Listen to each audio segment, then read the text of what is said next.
Bonjour à tous. Alors, aujourd'hui, nous allons parler de la paracha de la semaine, comme à notre habitude, la paracha de Béha. Ok?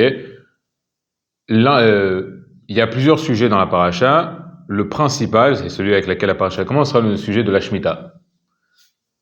Donc, on va parler de ce sujet-là. Ok? Donc, j'ai ramené dans la feuille les deux premiers psukim de la paracha, tout simplement. וידבר אדוני אל משה בהר סיני לאמור, דבר אל בני ישראל ואמרת עליהם, כי תבואו לארץ אשר אני נותן לכם ושבתה הארץ שבת לאדוני. Ok, donc la Torah elle nous dit que Akadosh Baruch Hu a parlé avec Moshe au Har Sinaï en disant que dis au peuple, dis aux Bnei Israël que lorsqu'ils arriveront dans la terre que je vais leur donner, alors ils devront laisser reposer la terre. Pourquoi? Parce que c'est Shabbat l'Hashem, c'est Shabbat pour Dieu. Donc on a le Midrash Torah de Kohanim, ok, le Midrash Torah de Kohanim c'est un Midrash ilchatik sur le Sefer Vaikra, et ce Midrash est ramené dans Rashi aussi, sur ce Pasuk. Elle va poser la question, pourquoi dans le Pasuk il est dit que Akadosh Baruch Hu il a parlé à Moshe au Har Sinaï? Ok, parce qu'au final on le sait, toutes les mitzvot ont été données au Har Sinaï. Donc il n'y a aucune raison que précisément sur cette mitzvah-là, on précise que ça s'est fait au Har Sinaï. Alors, le Midrash il va nous répondre, et là, ma shmita nemru klalotea upertotea vedigdukeha misinai, afkula nemru klalotehen vedigdukeha misinai. La réponse c'est la suivante, c'est que de la même manière que la mitzvah de Shemitah dans notre paracha, toutes les règles ont été données, les règles, les détails, tous les petits détails qui concernent la Shemitah ont été donnés dans cette paracha, ont été donnés au Har Sinaï. Alors il en est de même pour toutes les autres mitzvot. Ok, donc pourquoi préciser cela? Tout simplement parce que dans le Sefer Devarim, ok, on voit qu'il y a plein de nouveaux détails qui ont été a priori rajoutés sur les mitzvot, des détails qui n'ont pas été mentionnés auparavant, et que du coup, qu'est-ce qu'on aurait pu penser? Eh bien, tout simplement que au Har Sinaï, on nous a juste donné les grands titres, et dans le Sefer Devarim, juste avant de rentrer en Eretz Israël, et ben là, on a reçu vraiment tous les détails. Et ben la Torah, le Midrash, il nous dit que non. Il nous dit que non.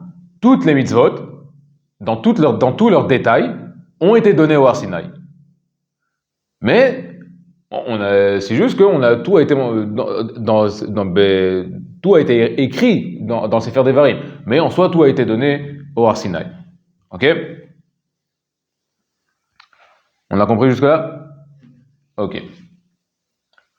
Maintenant, on a le Kli Yakar. Ok? Le Kli Yakar, c'est un Parshan, c'est un commentateur de la Torah qui a vécu aux environs du XVIIe siècle, élève du Maharal de Prague.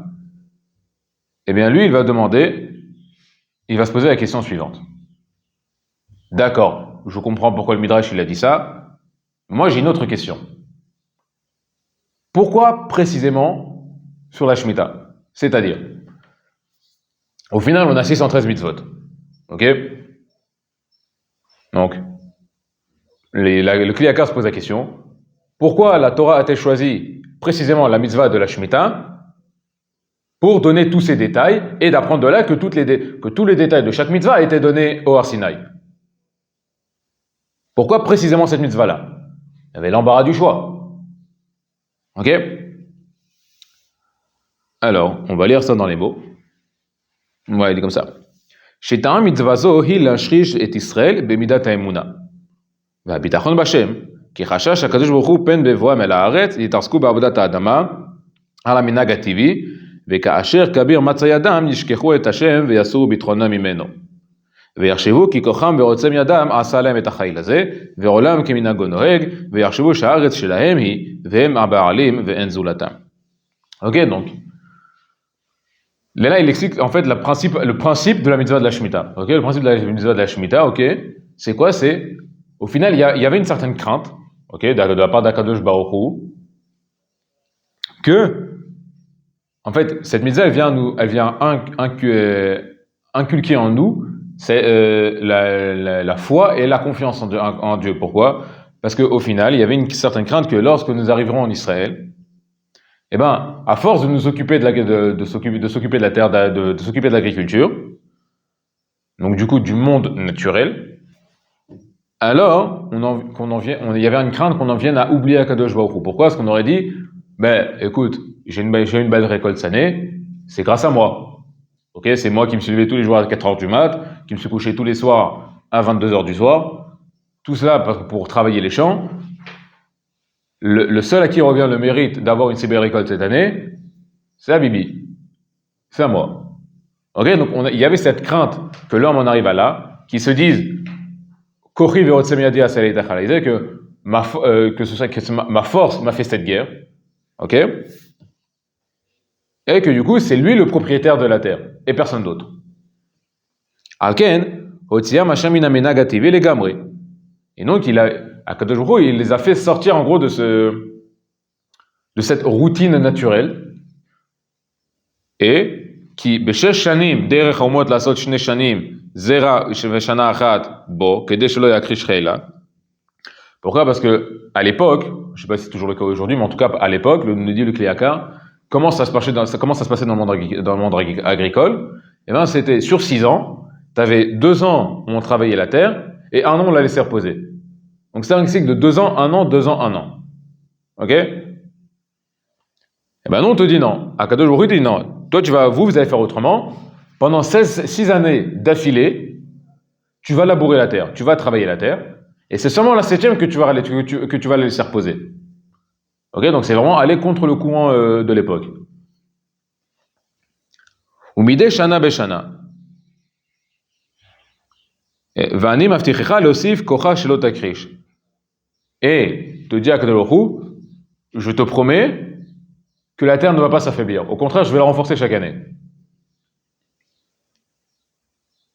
Ve'odnes betochnes, et en plus, dans ce miracle-là, que la terre ne va pas s'affaiblir durant ces 6 années, il va avoir un autre miracle. Shachar zezarata sheshanim, donc après que tu aies travaillé la terre pendant 6 ans, im beshana shishit lo yakri shreila, ine lechol aparod lo yasif la koach, lo yasif les koach. Donc en fait, qu'est-ce qu'on se serait dit? Voilà, donc ok, pendant 6 ans, Akadosh Baruch Hu, il a fait en sorte que la terre ne s'affaiblisse pas. Il a ajouté de la force pour pas qu'elle s'affaiblisse. Ok, maintenant, on parle de la 6e année. Ok, la veille de la Shemitah. Ben, si je peux pas travailler la terre pendant 1 an, j'ai besoin de quoi survivre pendant la 7e année, et même pendant la 8e année. On est d'accord? Donc, ben, dans ce cas, quoi qu'il arrive, a priori, je suis bien embêté. Eh ben, il te dit à Kadosh Baruch Hu, Aderaba, au contraire, שבשנה שישית יוסיף לה כוח כל כך עד שנאמר וציוויתי את ברכתי בשנה השישית ועשה את התבואה ל3 שנים. Alors dit non, la 6e année, quand Kadosh Baruch Hu, il s'occupe de toi aussi, t'inquiète pas. Il va rajouter de la force à tel point que la récolte que tu vas avoir pendant la 6e année, elle va te suffire pour la 6e, la 7e et la 8e et le début de la 9e. On est bien. Ok? Donc,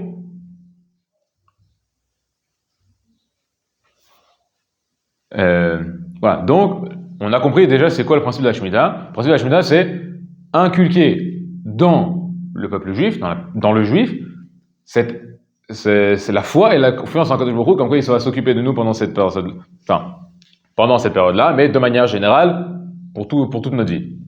Ok? Après, il est bon à savoir aussi, il faut aussi savoir que la première galoute, le premier exil qu'on a eu, c'est l'exil de Babel. Dans les Nevi'im, pour quelle raison on a été exilé? Eh bien, nous disent les Nevi'im que, et c'est ainsi que c'est écrit dans la Mishnah dans Avot, ok, dans le 5e Pérek, 9e Mishnah, que l'exil de Babel, de Babylonie, est arrivé parce qu'on n'a pas gardé la Shemitah. Ok? Il est dit qu'il y a 70 Shemitot qu'on n'a pas gardé, ok?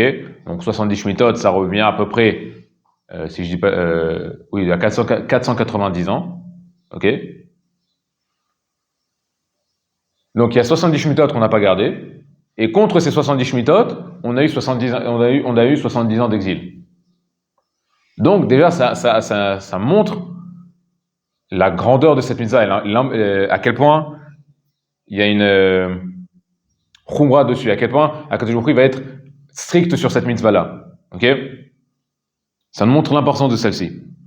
Pourquoi? Et en fait, quelle est la raison? Ben, le Ramban, sur le Passouk, qui va nous expliquer que c'est parce que, je l'ai pas ramené, c'est parce qu'en fait, tout celui qui va réfuter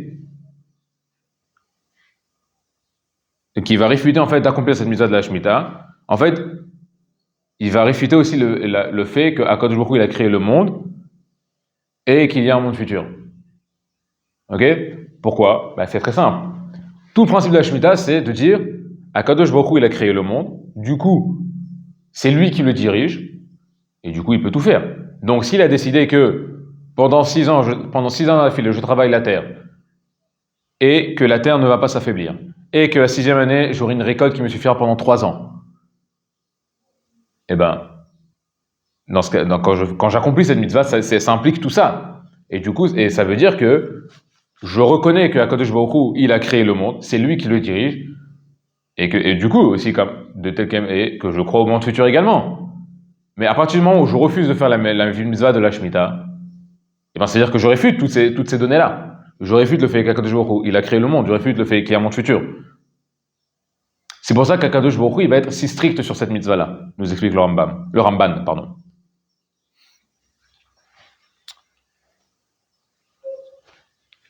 Mais en fait, il y a toujours la question.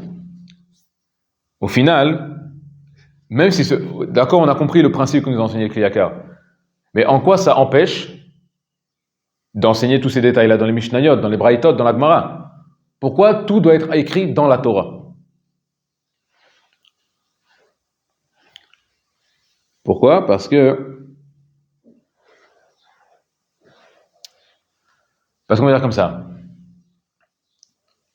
Ces promesses-là qui ont été faites, qui sont écrites dans la Torah, il n'y a que Dieu qui peut les promettre. C'est aussi simple que ça. Un homme ne peut pas promettre de telles choses, ok? Il ne peut pas promettre que pendant 6 ans, la terre ne s'affaiblira pas et que tu pourras et que la 6e année, tu auras une récolte qui te suffira pendant 3 ans, ok? Ça marche pas comme ça n'existe pas. Et maintenant, la grande partie du monde, ok, de l'humanité, est d'accord sur le fait que Akadosh Baruch Hu nous a donné la Torah, ok? On voit ça parce qu'au final, tu regardes les religions monothéistes, le christianisme et l'islam, ils sont tous d'accord pour dire que on a reçu la Torah. Bon, après, chacun a manié la chose à sa sauce pour dire que, ouais, c'est nous le peuple, maintenant c'est nous le peuple élu. Mais sur le principe même que les Juifs ont reçu la Torah, ils sont tous d'accord. Maintenant, et ça c'est même dans le vrai peuple juif, il y en a qui sont... Cette affirmation-là, elle est vraie que sur la Torah écrite. Maintenant, si on parle de la Torah orale, il y en a qui la réfutent. Ils disent non, c'est des inventions, ça n'existe pas. Ok? C'était tout le principe, par exemple, des Sadducéens à l'époque du Second Temple. Fin du Second Temple. Ouais, fin du Second Temple, ouais, dans cette période-là. Aujourd'hui, ce seraient les Karaïtes, par exemple. Donc, au final, on voit que, comme on va dire, en quelque sorte, que pas tout le monde est d'accord sur la Torah chez Baal Pé, sur la Torah orale, donc c'est tout à fait, enfin, nous on est d'accord pour dire que ça, mais au final c'est pour montrer au monde entier que, non, je vais vous montrer que Akadosh Baruch Hu, vraiment c'est lui qui nous a tout donné, et que du coup, comme je démontre la véracité de la Torah écrite avec ses promesses, tu vas être obligé, et que du coup, évidemment, la Torah elle parle de la Mishmita, mais elle va juste développer ces lois-là. Donc ça vient en fait prouver également que la Torah orale a été donnée. Mais c'est ce à quoi j'ai pensé, pourquoi répondre justement, pourquoi Dafka cette mitzvah-là, et pourquoi développer précisément cette mitzvah-là. Maintenant, il y a une autre question qui se pose. Ok, donc on a compris c'était quoi le principe de la Shemitah, et pourquoi on a développé pourquoi Dafka sur cette mitzvah-là. Ok, pourquoi? Parce que comme on l'a dit, c'est pour inculquer, pour qu'on adopte, pour qu'on a, comment on dit, pardon, pour qu'on a pour qu'on intériorise cette foi en Dieu et cette confiance en Dieu dans la Shemitah, dans ce cas précis, mais de manière générale, dans notre vie de tous les jours. Maintenant, il y a une autre question qu'on peut se poser. Pourquoi autant de promesses? Ok?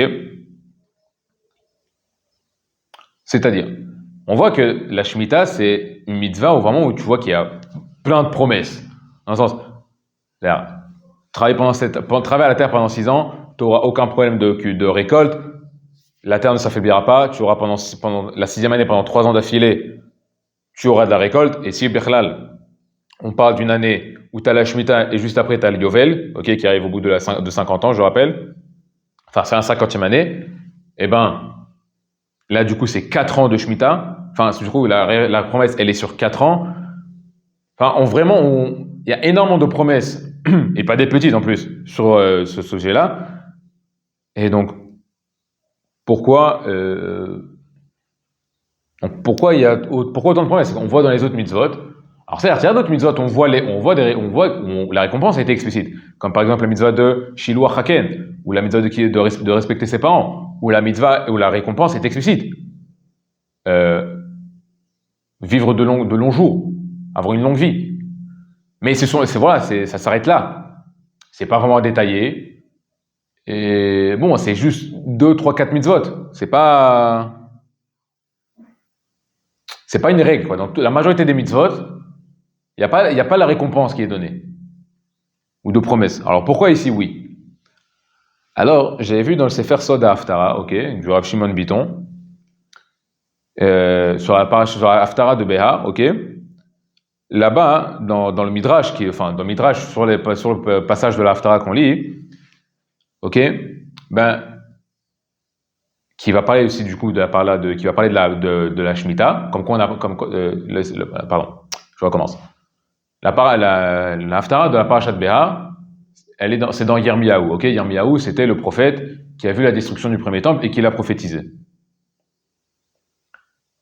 Et justement, lui, il va donner, dans le passage qu'on lit, il va donner les raisons pour lesquelles on va être puni si on continue sur le chemin dans lequel on se trouvait. Et l'une des raisons qui est dit, c'est justement, comme on l'a mentionné plus tôt, c'est qu'on ne respectait pas la Shemitah. Et il revient sur les promesses qui ont été faites. Eh bien, le Midrash, sur ce passage-là, il va nous dire que la mitzvah de la Shemitah, elle n'était pas simple. Ok? Même pour Yirmiyahu, c'était pas facile à accomplir cette mitzvah. Ok? Donc déjà, on comprend que c'est pas juste les gens simples qui avaient du mal avec cette mitzvah. C'est tout le monde. Même les tzadikim. Donc déjà, on comprend en premier déjà pourquoi il y avait autant de promesses. Parce que c'est vraiment pas une mise à simple, et c'est très compréhensible. Donc c'est une raison. Et du coup, de même que plus la difficulté elle est grande, eh bien, en contrepartie, plus la récompense elle sera grande. C'est pour ça qu'il y a tellement de promesses qui ont été faites vis-à-vis de la Shemitah, parce que c'est une mitzvah très difficile à accomplir. Ok? On a aussi le Kli Yakar, ok, qui, je l'ai ramené, qui lui, carrément, il va lier la mitzvah de Shemitah et Yovel avec la mitzvah de Sfirat HaOmer et le don de la Torah. Ok, donc, Ma'inyan HaShemitah etzel Har Sinai. Il explique comme ça, Karov lishmora kshe'ala Moshe el Har Sinai, achar shiva shavurot, shesafru Yisrael, mem tet yom min ha'Pesach ad ha'atzeret, נתקדש אז או טוהר, ונאסר בזריעה וחרישה ביום החמישי, שבו ניתנה התורה. Ok, donc, il dit que Karov Lishmora, que je pourrais traduire par ce serait logique, ok, que lorsque Moshe est arrivé au Har Sinaï, enfin, lorsqu'il est monté sur le Har Sinaï, après 7 semaines où les Bnei Israël se sont préparés, où ils ont compté, ok, ils ont compté 49 jours, entre Pesach et Atzeret, qui est Shavuot.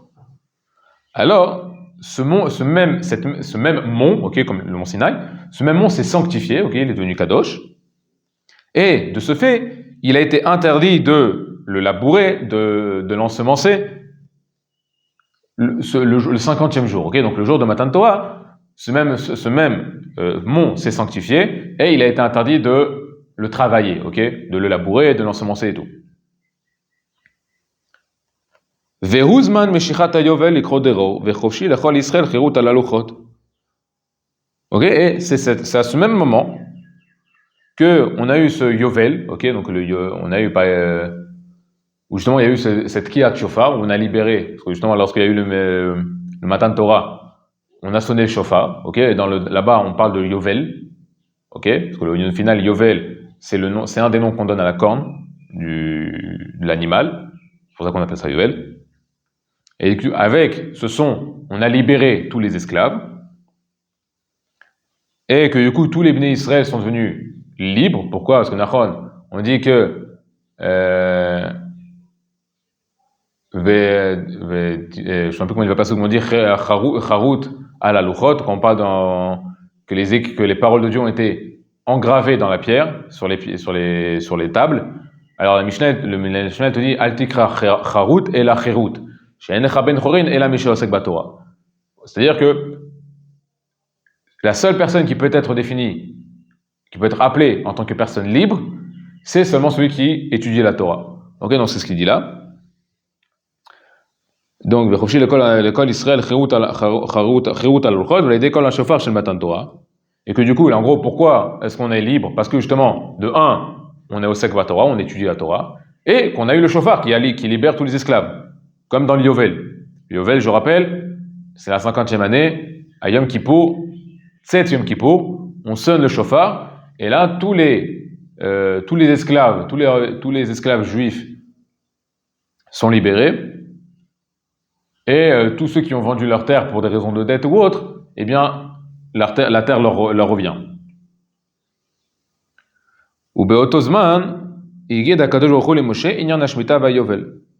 Et à ce même moment, ok, donc lors du Matan Torah, Akadosh Baruch Hu il dit à Moshe la mitzvah du Shemitah et de Yovel, Lomar shebemispar shivra, ou bemispar memtet, ani noten gdushazo l'école Eretz Israël. Donc il dit, en gros, le Kriyakar nous dit que Akadosh Baruch Hu il a dit ça à Moshe. Le chiffre 7 et le nombre 49, ces mêmes chiffres, je vais les donner à je vais leur donner une gdusha en Eretz Israël. En gros, c'est-à-dire que le chiffre 7 et le chiffre 49 auront une gdusha dans Eretz Israël. C'est-à-dire, pourquoi? Sheyesh la demayon veyichus im har Sinai, mitzad eota avira de machakim, ven Torah ke Torah Eretz Israël. Vers Sinai. Pourquoi, en gros, pourquoi ces chiffres-là vont être sanctifiés et qu'ils vont influencer Eretz Israël? Eh ben, simplement parce que il y a une ressemblance entre Eretz Israël et le Har Sinai. Pourquoi? Sur le fait que Nachon la Gemara nous dit que Avira d'Eretz Israël machakim, que l'air d'Eretz Israël assagit. Ok, donc on va dire rend plus intelligent. Ok, et il en est de même pour le Har Sinai. Parce qu'au final, c'est là-bas qu'on a reçu la Torah. Alken Raoul iten gam la'aretz kedushat Har Sinai. Et du coup, ce serait Raoul, il est bien de donner la kedusha qui se trouve au Har Sinai en Eretz Israël. Donc, selon les chiffres 49 selon le chiffre 49 ans et le chiffre 7. Ok? Ou alors, כדי לעשות זיכרון למעמד הר סיני, בקריאת דרור והעברת שופר מצורף לשאר הטעמים שיש למצווה זו. כן, נאמר בהר סיני. Ou alors, autre raison, c'est pourquoi la Shemitah et le Yovel, pour se rappeler du Mahamad Har Sinai et du Kriyat Doro, donc l'appel à la libération qui était fait aux esclaves, et le son du shofar. Ok? Et on rajoute tout ça à tous les autres raisons qui ont été données pour la Shemitah, et maintenant on a compris pourquoi il y a tellement de promesses. Ok? Donc, on va revenir. Lui, en gros, te dit le Kliyakar, la Shemitah et le Yovel, ce sont deux mitzvot qui sont en rappel, qui sont en souvenir du Mamad Har Sinaï. Ok? Pourquoi? Parce que 49 ans, c'est-à-dire le Yovel, c'est contre les 49 jours du Homer, ok, entre Pesach et Shavuot. Et la Shemitah, hein, bah, c'est contre les 7 semaines. Ok? Pourquoi? Parce que au final, comme on a reçu la Torah au Har Sinaï,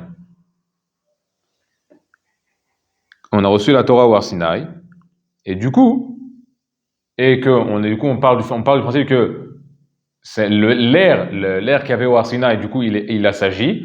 Alors, ce serait normal, comme ça, il dit, on pourrait dire ça comme ça, que on arrive à, que ce serait normal que ce soit de même en Israël. Alors, peut-être pas tous les 49 jours, évidemment, mais, du coup, ce sera tous les 7 ans et 49 ans. Ok?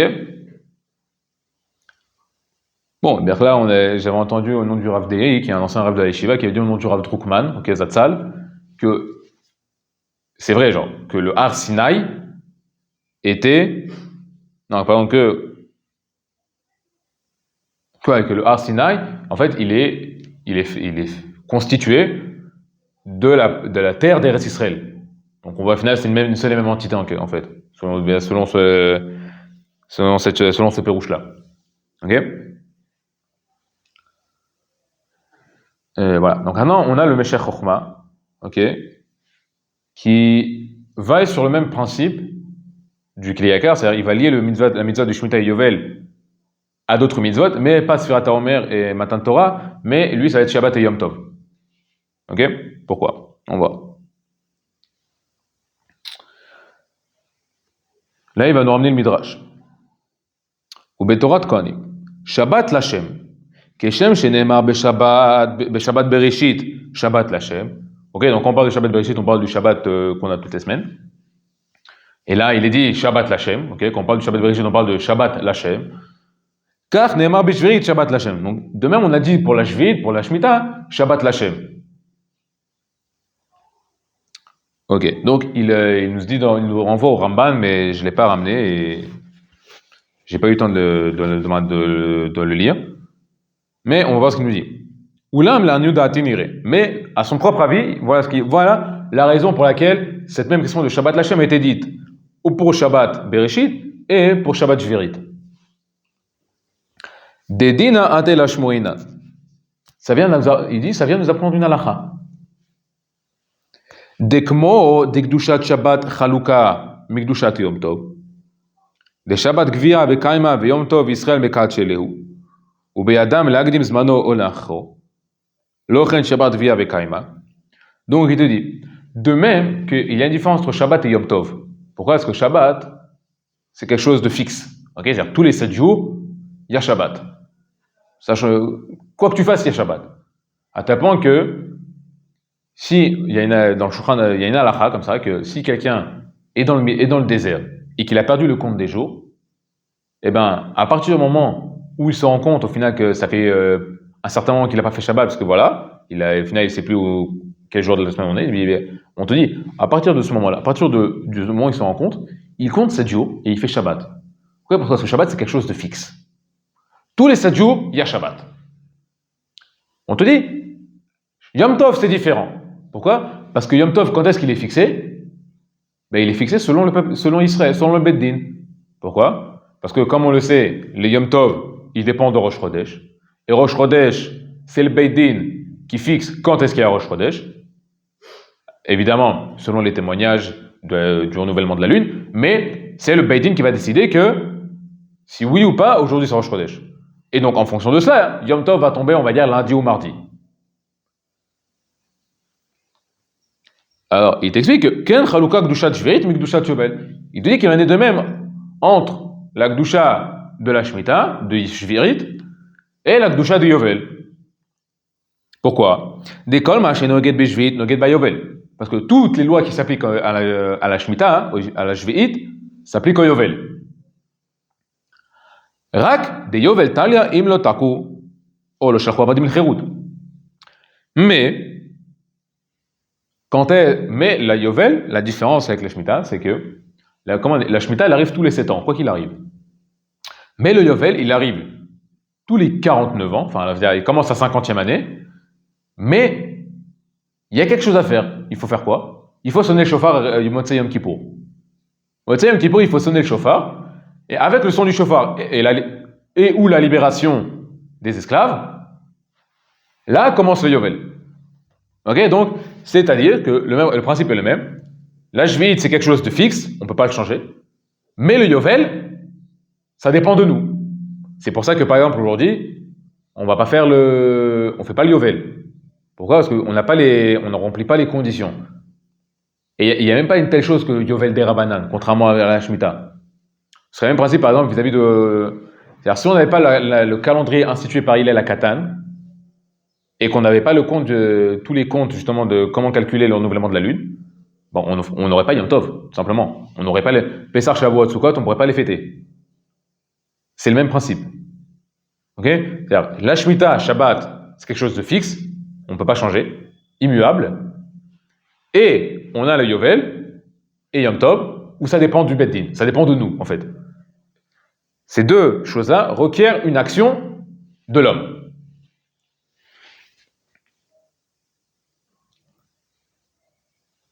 Pourquoi? Parce que, finalement, si on n'a pas fait ces choses-là pour le Yovel, alors on peut justement labourer et travailler à la terre, alors que normalement ça devrait être interdit.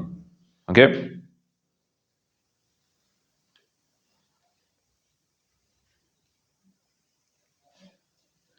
Du coup, Loken Shemitah ou Kadosh Batzmoto. Voilà, donc, parce qu'au final, comme on dit, voilà, il te dit qu'au final, la Shemitah, c'est quelque chose qui est Kadosh en soi, qui est saint en soi, par soi-même. Pourquoi? Parce que c'est au final, c'est un décret du roi, et que du coup, ça n'a aucun rapport avec la mitzvah, la Kedushat Israël. Ok? כן, לגבי שביעית נאמר כאמר להשם, ואף אם לא ספרו מניין שנים ולא ישמיטו, גזרו שדתם באבנים. בכל זאת, הוא הפקר ופטור ממעשר והפקתא דמלכהו. Ok, donc, la Jvite, qu'on a dit, ça ne dépend pas de la Kedushat Israël, et du coup, quoi qu'il arrive, au bout de 7 ans, même si toi tu n'es pas d'accord, même si toi tu refuses d'abandonner, parce qu'au final, par exemple, l'une des lois du Shemitah, c'est quoi? C'est que tu dois abandonner ton champ dans le sens, il ne t'appartient plus, et que du coup, tout celui qui veut, il vient dans ton champ, et il récolte les fruits qu'il veut. Alors, si toi t'es con, tu mets des barrières et tout, ben non, ça reste esquire, ça reste abandonné, tu as le droit de rentrer et de prendre ce que tu veux. Ok? Pourquoi? Parce que ça ne dépend pas de toi.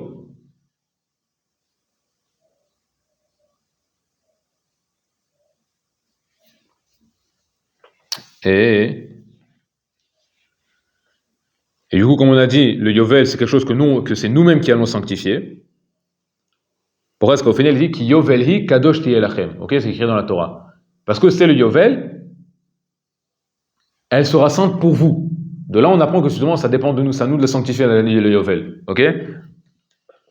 De la même manière qu'il est écrit au niveau de Yom Tov. Yom Tov, il est écrit kadosh tiyelachem. Ce jour-là sera saint pour vous.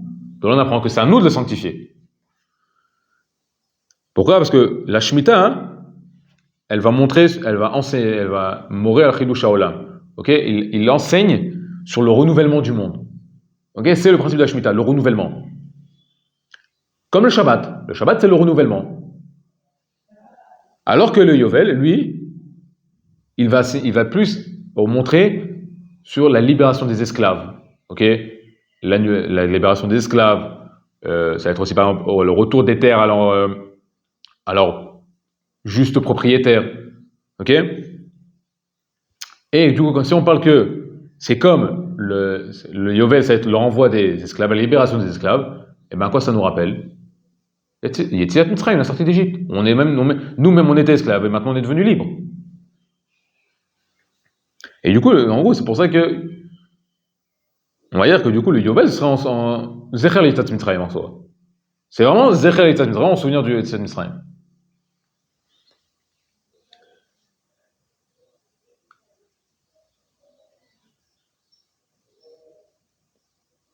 Ok. Du coup, on va résumer que du coup, le Meshach Chochma est comme ça. Le Yovel, non pardon, la Shemitah, c'est comme Shabbat. Pourquoi? Parce que ces deux choses-là sont des choses fixes, immuables, ok? Shabbat ou Shemitah, quoi que tu fasses, quoi que tu veuilles, ça arrivera. Ok? Tous les 7 jours pour Shabbat, tous les 7 ans pour Shabbat, pour la Shemitah, ça arrivera. Ok? Quoi que tu fasses, quoi que tu veux. Même si tu veux pas, il sera là. Ok? Et tu peux rien y faire. Il y a en ça une gdusha en lui-même. Ok? Pourquoi? Parce que, nous dit le Meshach Chochma, que ces deux choses-là montrent le renouvellement du monde. Ok? Shabbat, c'est le renouvellement. Ok? C'est le renouvellement. C'est Akadosh Baruch Hu qui s'est reposé après 7 jours de création. Et après, on va dire pour l'homme, par exemple, pendant 6 jours, il va créer. Le 7 jours, il se repose, il arrête la création. Et le 8e jour, on va dire le 8e jour, il renouvelle la création. Ok? C'est un renouvellement. Et la Shemitah, c'est aussi la même chose. Pendant 6 ans, je crée, c'est-à-dire je récolte, je laboure la terre et tout. La 7e année, j'arrête. La 8e année, je renouvelle cette création. Ok? Alors qu'on a le Yovel et Yom Tov. Ok? Eh bien, Yovel et Yom Tov. On va plus vis-à-vis de Yom Tov de Pessah. Ok? Ce sera que Yovel, c'est la libération des esclaves. Yom Tov, Pessah, Yetziat Mitzrayim, libération des esclaves. Et comme Yom Tov, de la même manière que Yom Tov, c'est une doucha qui va dépendre de nous, ok, selon nous, parce qu'au final, comme je l'ai dit tout à l'heure, le Yom Tov, les fêtes, ça dépend de quand est-ce qu'on a sanctifié le mois, quand est-ce qu'on a fait Kiddush HaChodesh. Alors que, et pareil pour le Yovel, ça va dépendre de nous, en fait. C'est à nous de sanctifier le Yovel pour que les lois du Yovel s'appliquent. Ok?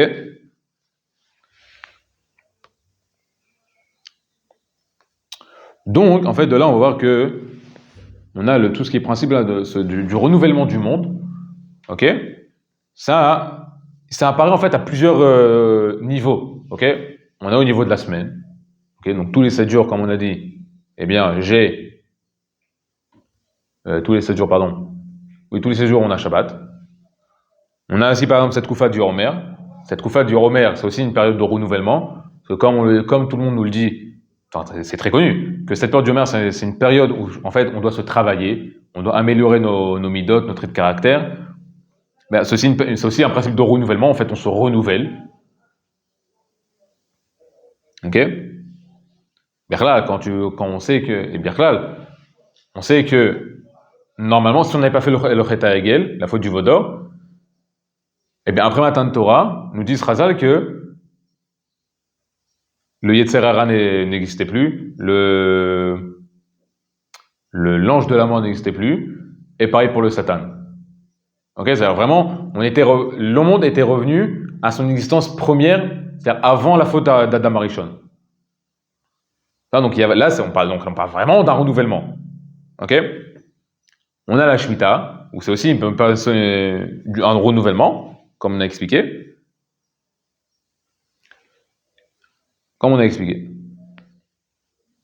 Et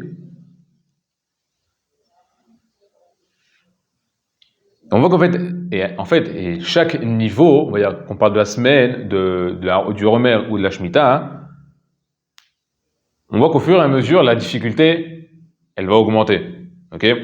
On voit au final, ne pas travailler un jour par semaine, certes, ça reste dur, mais ça reste faisable. C'est-à-dire, même aujourd'hui, dans toutes les sociétés, il y a ce principe de 2 jours de repos. Ok? Donc, après, travailler sur soi pendant 49 jours, c'est moins facile. Ok?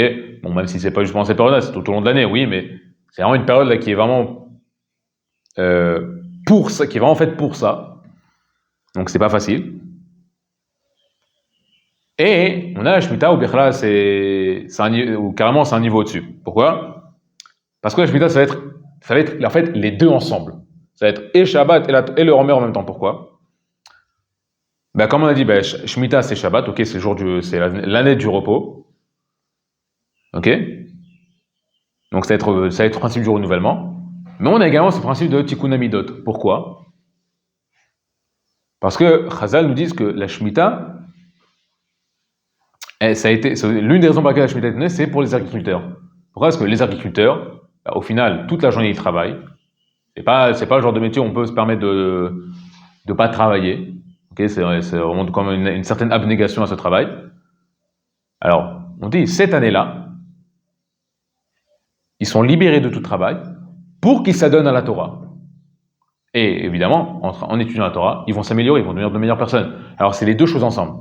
Donc, c'est les deux difficultés qui vont être ensemble. Et c'est pour ça, en fait, du coup, maintenant, on comprend pourquoi, au final, cette mitzvah de la Shemitah, c'est une mitzvah très difficile. Au final, c'est abandonner son travail, c'est étudier la Torah pendant 1 an quand on n'a pas du tout l'habitude, ce qui déjà n'est pas facile, c'est s'améliorer, et ça a aussi beaucoup d'implications. Et ça demande aussi beaucoup de foi, beaucoup de émouna, et beaucoup de bitachon dans la Kadosh Baruch Hu. C'est pour cela que, en fait, il y a tellement de promesses qui ont été faites dans cette mitzvah. Parce que c'est une mitzvah très difficile. Et que c'est nécessaire, en fait. On te dit, Akadosh Baruch Hu va s'occuper de toi, tu n'as pas à t'inquiéter. Et on en avait besoin, parce qu'au final, même, comme nous l'a dit Midrash, même Yirmiyahu, qui était vraiment le grand de l'époque du premier Beth Amikdash, lui-même, il avait du mal avec cette mitzvah. Donc, au final, on voit que c'est pas. Donc, vraiment, on voit à quel point cette mitzvah était difficile. Ok? On a compris? Oui. Baruch Adonai l'olam. Amen. Amen.